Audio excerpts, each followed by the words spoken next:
讓我們了解一下文件菜單。在主菜單上按下漢堡按鈕會打開文件菜單。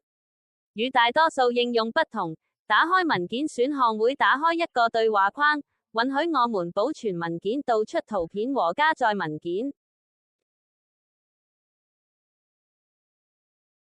保存到選項允許我們首次保存文件，或者用其他名字保存文件。文件保存後，會顯示全檔為當前文件。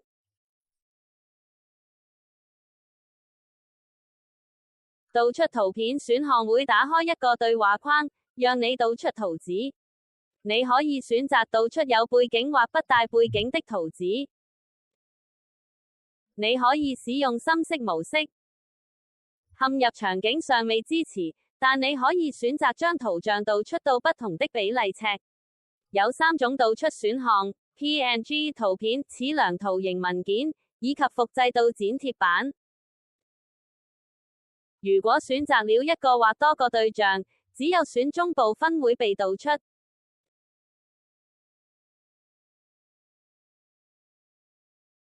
在畫布上查找選項允許在畫布上查找文本的位置，並在所選選項之間切換。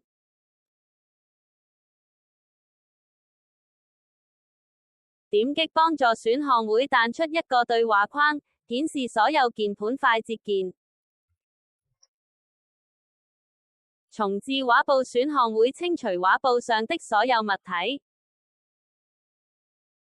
你將被要求確認此請求。你可以從一系列淺色中更改畫布背景的顏色，甚至可以插入自己的16進制代碼，或從畫布上的物體中採樣顏色。最後一個選擇是選擇你喜歡的語言。你可以從不斷增長的語言列表中選擇。